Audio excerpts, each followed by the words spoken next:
El dolor más grande que vas a experimentar en tu vida no vendrá de tus enemigos, vendrá de las personas a las que les diste las llaves de tu casa, de los que se sentaron a comer en tu propia mesa. Las peores puñaladas siempre vienen de cerca. Imagina la escena. Es la noche más importante en la vida de Jesucristo. Está a puerta cerrada con sus 12 mejores amigos. El ambiente es íntimo hasta que de repente Jesús los mira a los ojos. El silencio inunda la habitación y lanza una frase que hiela la sangre de todos los presentes. De cierto os digo que uno de vosotros me va a entregar.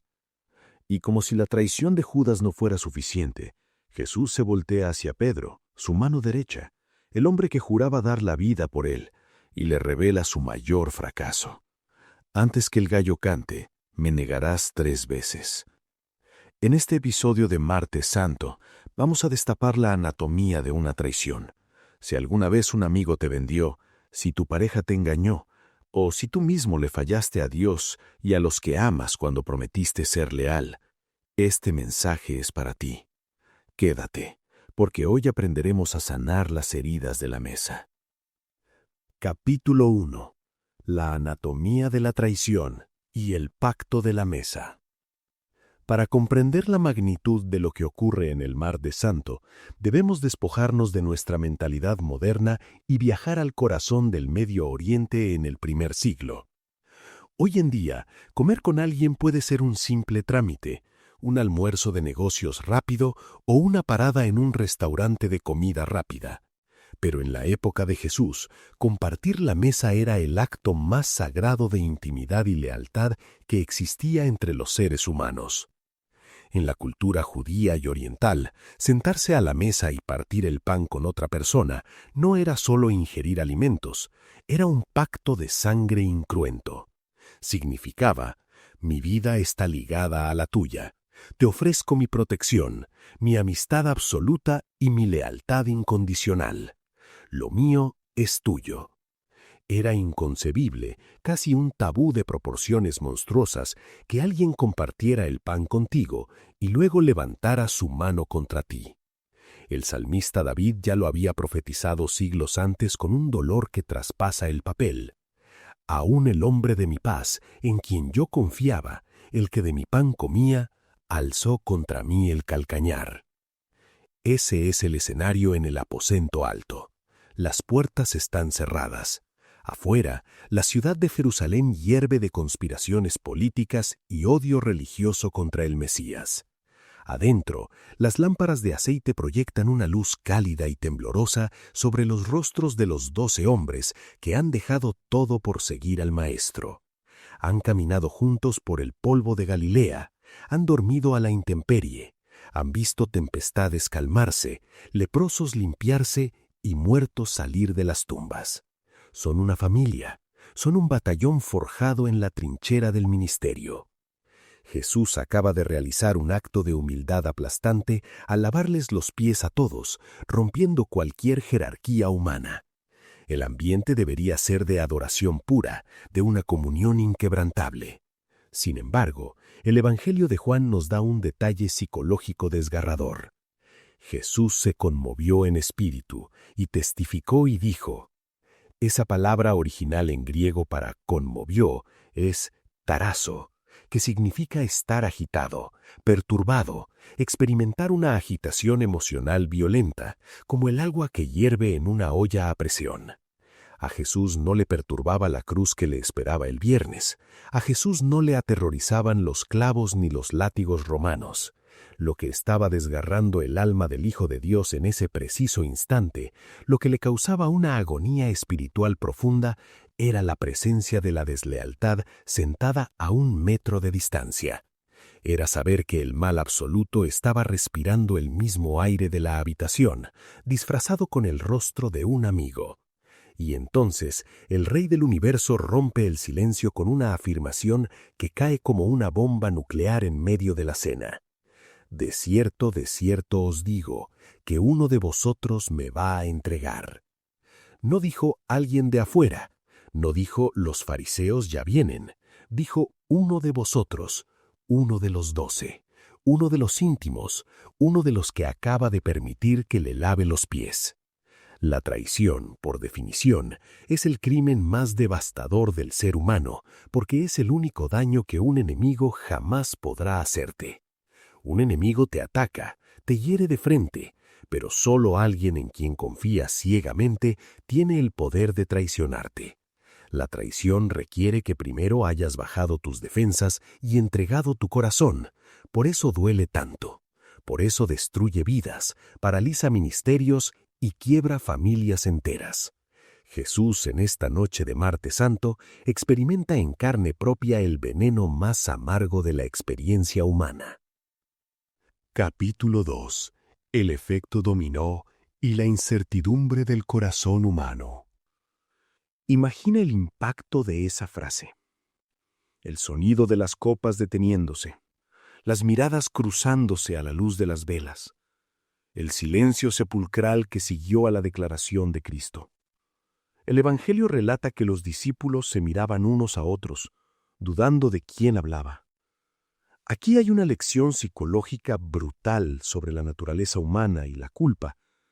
Cuando Jesús anuncia que hay un traidor en la mesa, ninguno de los discípulos se levanta indignado a señalar al otro. Pedro no apuntó a Mateo. Juan no acusó a Tomás. En un acto de vulnerabilidad extrema y aterradora, la Biblia nos dice que comenzaron a entristecerse en gran manera y comenzaron a decirle uno por uno: ¿Soy yo, Señor? Detente a pensar en el peso de esa pregunta. ¿Soy yo, Señor?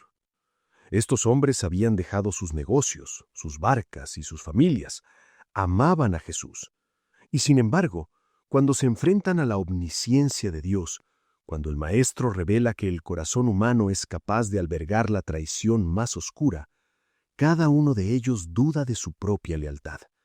Ellos miran hacia adentro y reconocen su propia fragilidad. Saben que en las profundidades de su naturaleza caída existe la capacidad de cometer el peor de los pecados.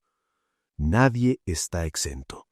Si tú crees que eres incapaz de traicionar tus propios principios, incapaz de serle infiel a tu cónyuge, incapaz de robar en tu empresa o de fallarle a Dios, estás caminando sobre el hielo delgado de la soberbia. La verdadera madurez espiritual no es creer que eres invencible frente al pecado. La verdadera madurez es reconocer, como los discípulos en esa mesa, tu desesperada necesidad de la gracia de Dios para mantenerte fiel. El hombre o la mujer que dice «yo nunca haría eso» es exactamente quien está a un paso de la caída. Pero en medio de esta ola de inseguridad y tristeza, había un hombre en la mesa que hizo la misma pregunta, pero con una motivación completamente distinta, oscura y escalofriante. Judas Iscariote también abrió la boca y dijo: ¿Soy yo, maestro? La hipocresía de Judas alcanza niveles demoníacos en este momento. Él ya tenía el trato cerrado. Él ya había negociado el precio de la sangre de Cristo. Él sabía perfectamente lo que latía en su corazón, y aún así tuvo el cinismo, la sangre fría y la desfachatez de mirar a los ojos puros de Jesús y fingir inocencia frente a sus compañeros.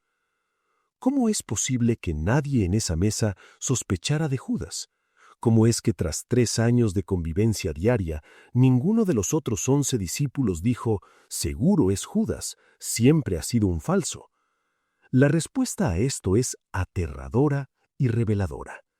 Judas era un maestro del disfraz. Judas actuaba como un cristiano perfecto, oraba como ellos, cantaba como ellos, sanaba enfermos cuando Jesús los envió de 2 en 2, y gozaba de tanta, pero tanta confianza en el grupo que lo habían nombrado el tesorero oficial del ministerio. Él manejaba las finanzas. El traidor nunca se presenta con cuernos y cola. El lobo nunca aúlla cuando entra al rebaño, se viste con la mejor piel de oveja. La historia de Judas nos enseña que puedes tener la posición más alta en tu iglesia, puedes ser el gerente de más confianza en tu empresa, puedes ser el cónyuge que aparenta la familia perfecta en redes sociales y al mismo tiempo tener un corazón podrido, vendido a la avaricia y completamente alejado de la presencia de Dios. La proximidad a Jesús no garantiza la transformación del corazón si no hay una rendición verdadera. Judas estuvo a centímetros de la luz del mundo durante 3 años, pero eligió vivir y morir en las tinieblas. Capítulo 3. El bocado de la gracia y el punto de no retorno. La tensión en la mesa es insoportable. Pedro, que no aguanta el misterio, le hace señas a Juan, el discípulo amado que estaba recostado cerca del pecho de Jesús, para que le pregunte en secreto quién es el traidor. Jesús le responde en un susurro profético: «A quien yo diere el pan mojado, aquel es». Y entonces ocurre uno de los actos de amor no correspondido más grandes y desgarradores de toda la historia del universo. Jesús toma un trozo de pan, lo moja en el plato hondo que contenía la salsa de hierbas amargas y cordero asado, y se lo da a Judas Iscariote. Para nuestra mente occidental de hoy, esto parece simplemente la forma en que Jesús identificó al culpable, como si lo estuviera señalando con un dedo acusador. Pero en la cultura del Medio Oriente, dar el bocado mojado a otra persona en un banquete era el gesto de honor más supremo que un anfitrión podía otorgar. Era el equivalente a un brindis de honor en nuestros tiempos. Al darle el bocado a alguien, el anfitrión le estaba diciendo delante de todos: «Tú eres mi invitado de honor. Te estimo, te valoro y te amo especialmente». Jesús no le arrojó el pan en la cara a Judas. Jesús no se paró y gritó: «Este es el maldito traidor, atrápenlo». En su infinita gracia, Jesús realiza un último y desesperado intento de rescatar el alma de Judas del abismo.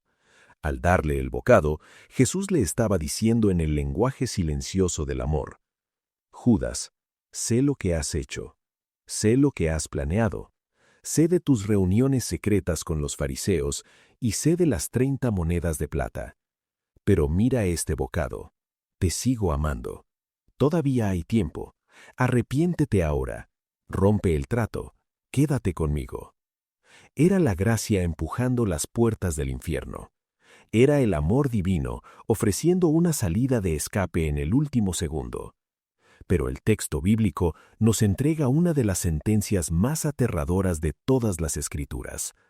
Juan 13:27 dice: «Y después del bocado, Satanás entró en él». Ese fue el punto de no retorno. Judas no fue una víctima indefensa de una posesión demoníaca.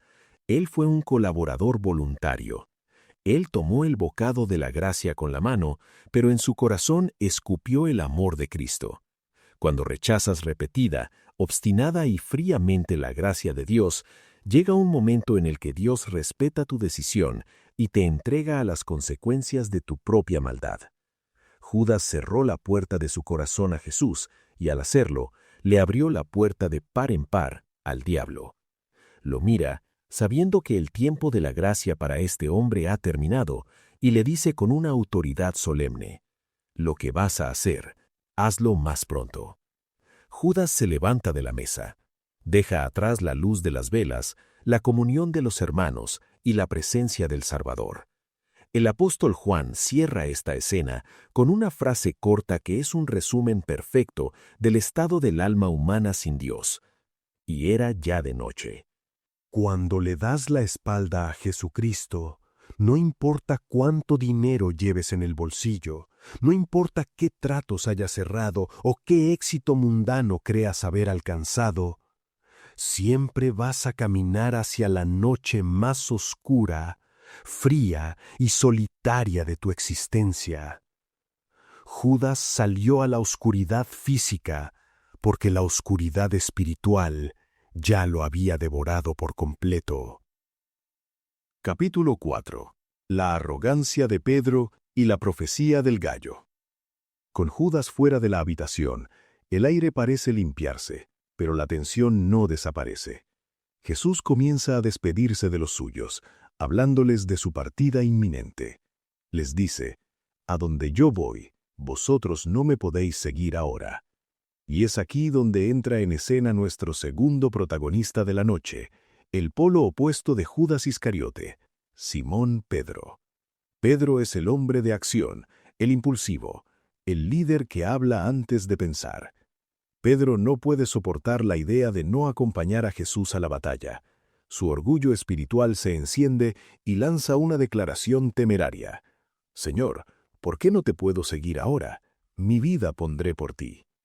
En el Evangelio de Mateo, Pedro va un paso más allá en su arrogancia y dice, «Aunque todos se escandalicen de ti, yo nunca me escandalizaré». Fíjate en la profunda trampa del orgullo. Pedro está cometiendo 3 errores fatales que millones de creyentes siguen cometiendo hoy en día. Primero, confía ciegamente en sus propias emociones. Pedro sentía un amor genuino por Jesús en ese momento cálido del aposento alto, pero los sentimientos no son el material con el que se construye la lealtad. Tus emociones te dirán que vas a orar todos los días, que vas a perdonar siempre, que vas a ser fiel hasta la muerte. Pero cuando llega la presión del mundo real, la emoción se evapora y solo queda el carácter. Segundo, Pedro se compara con los demás y se cree superior. Aunque todos estos cobardes te abandonen, yo no. Yo soy diferente. Yo soy más fuerte. El orgullo espiritual siempre te ciega ante tu propia debilidad y te hace mirar por encima del hombro a los demás. Cuando crees que eres el mejor, te acabas de poner la soga al cuello. Tercero, Pedro contradice directamente la palabra de Jesús. El maestro le acaba de decir que no puede seguirlo, pero Pedro discute con la verdad encarnada. Él cree que se conoce a sí mismo mejor de lo que Dios lo conoce. Jesús, con una mezcla de tristeza y compasión, mira al líder de sus apóstoles. Él ve más allá del entusiasmo barato. Él ve el miedo que pronto se apoderará de él en el patio del sumo sacerdote. Y con una precisión dolorosa profetiza la caída de su amigo. ¿Tu vida pondrás por mí? De cierto te digo, no cantará el gallo sin que me hayas negado 3 veces. Un gallo, un animal común, corriente, sin ninguna majestad, un despertador de granja. Ese sería el instrumento que Dios usaría para quebrar el orgullo de Pedro. Jesús le estaba diciendo, no eres el guerrero invencible que crees ser, Simón. Antes de que amanezca, antes de que el sol vuelva a salir, el simple temor a la burla de una criada te hará jurar que ni siquiera conoces mi nombre. El martes santo nos obliga a enfrentar el espejo de nuestra propia arrogancia. ¿Cuántas promesas vacías le has hecho a Dios, impulsado por la emoción de un servicio dominical, solo para romperlas el lunes por la mañana en tu lugar de trabajo? El orgullo precede a la caída. Dios tuvo que permitir que Pedro se estrellara contra el muro de su propio fracaso para que dejara de confiar en sí mismo y aprendiera a depender exclusivamente de la gracia. A veces tu mayor derrota es el inicio de tu verdadera transformación. Capítulo 5. La diferencia entre el remordimiento de Judas y el arrepentimiento de Pedro. A primera vista, el martes santo nos presenta a 2 hombres que cometieron el mismo acto de alta traición. Tanto Judas como Pedro le fallaron al Maestro en su hora más oscura. Judas lo vendió por avaricia. Pedro lo negó por cobardía. Ambos fueron advertidos. Ambos cayeron trágicamente. Sin embargo, sus destinos no podrían ser más opuestos. Judas terminó en el fondo de un barranco, ahorcado y perdido para toda la eternidad. Pedro terminó predicando en Pentecostés, salvando a miles de personas, escribiendo partes de la Biblia y liderando la iglesia naciente. ¿Por qué? Si ambos pecaron gravemente contra Jesús, ¿por qué uno es el símbolo universal de la perdición y el otro es el símbolo supremo de la redención? La respuesta a esta incógnita define la línea entre la vida y la muerte eterna, la diferencia entre el remordimiento y el arrepentimiento verdadero. Judas experimentó un profundo remordimiento. El Evangelio de Mateo dice que cuando Judas vio que Jesús fue condenado, devolvió arrepentido las 30 piezas de plata a los principales sacerdotes, diciendo: «Yo he pecado entregando sangre inocente».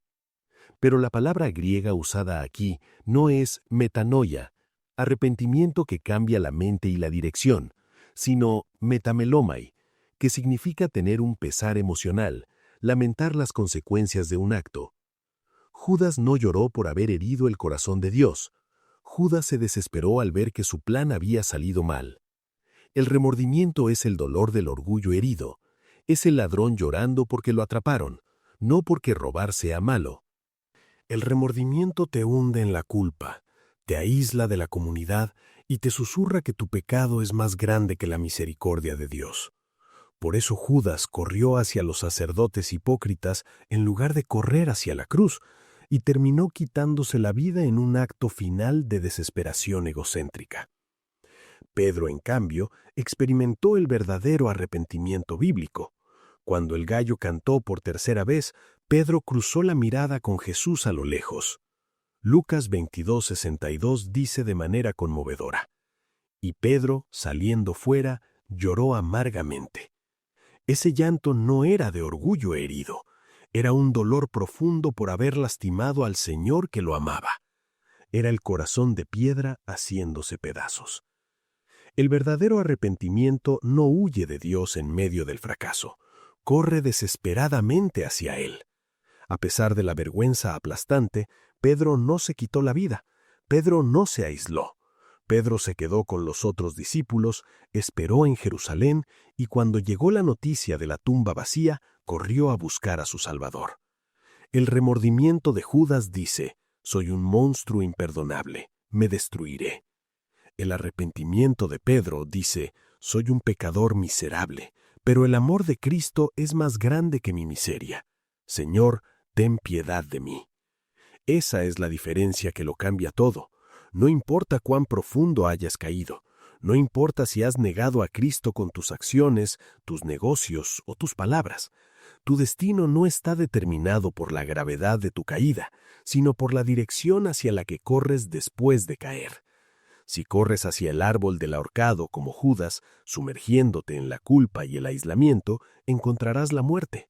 Pero si corres hacia los brazos del Padre con lágrimas genuinas, encontrarás perdón, restauración y un nuevo propósito.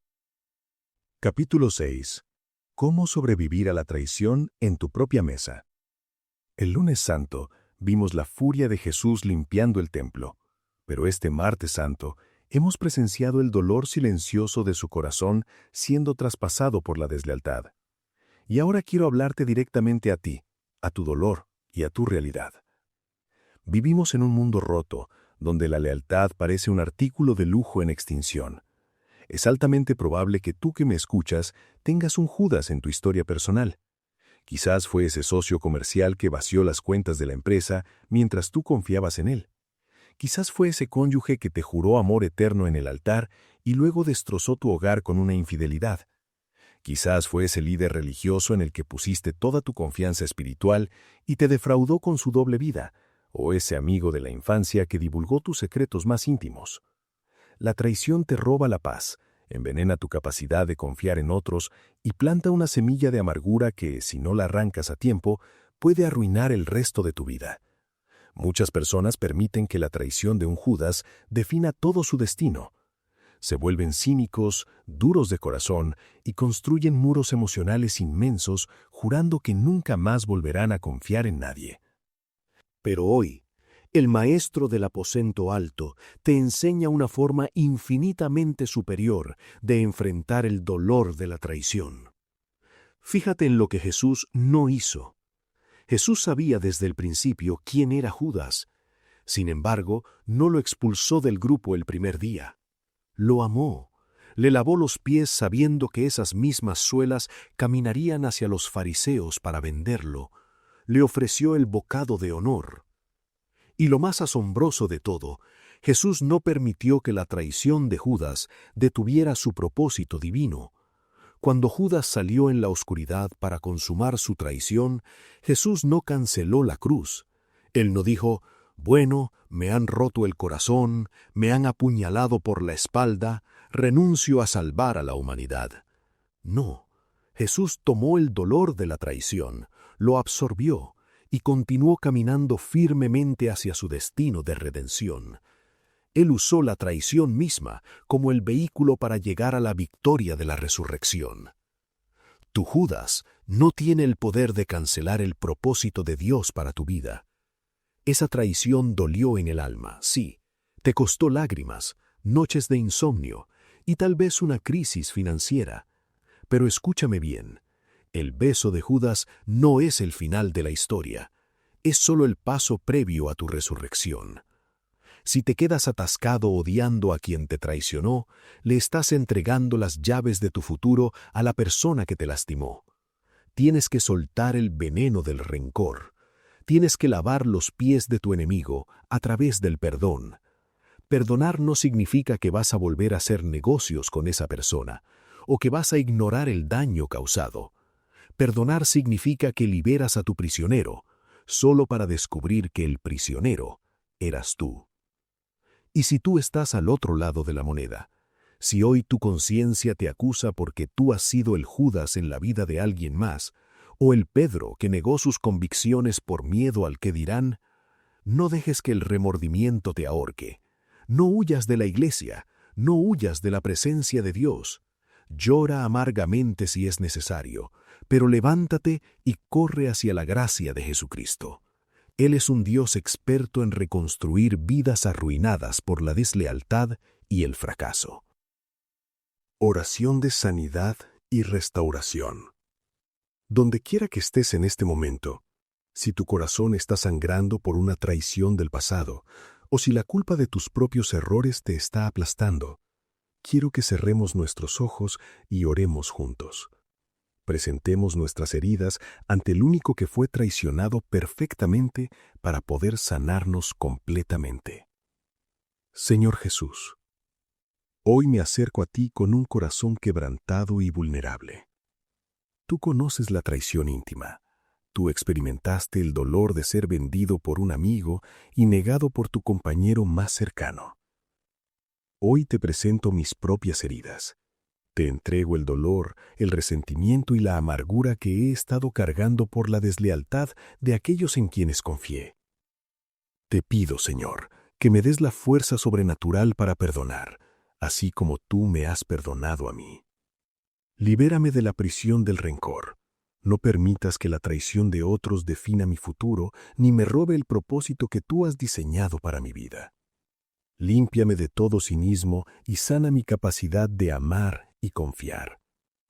Y, Señor, si yo he sido el traidor, si yo he negado mi fe, si le he fallado a mi familia o he jugado con tu gracia, te pido que no me dejes caer en la desesperación de Judas. Dame el arrepentimiento verdadero de Pedro, que mis lágrimas sean el inicio de mi restauración. Rompe mi orgullo, perdona mi hipocresía y levántame con tu amor infinito. Quiero ser leal a ti hasta mi último aliento. Te lo pido en el nombre poderoso de Jesucristo. Amén. La noche de Martes Santo termina con el sonido de los pasos de Judas perdiéndose en la oscuridad de Jerusalén y con el corazón de Pedro a punto de enfrentarse a su mayor prueba. La maquinaria del sacrificio final ya está en movimiento y no hay vuelta atrás. Pero este relato se vuelve aún más oscuro antes de ver la luz. Mañana es Miércoles Santo, el día del silencio ominoso, el día en que la vida del Creador del universo es tasada y vendida por el precio de un esclavo muerto. Analizaremos el escalofriante acuerdo de las 30 monedas de plata y lo que el dinero puede hacerle al alma humana. No puedes perderte el cuarto episodio de esta serie transformadora. Comparte este mensaje de Martes Santo con esa persona que sabes que está sufriendo por una herida del pasado. El Señor está sanando corazones rotos en esta semana. Mantente firme y nos vemos mañana en la sombra de la cruz.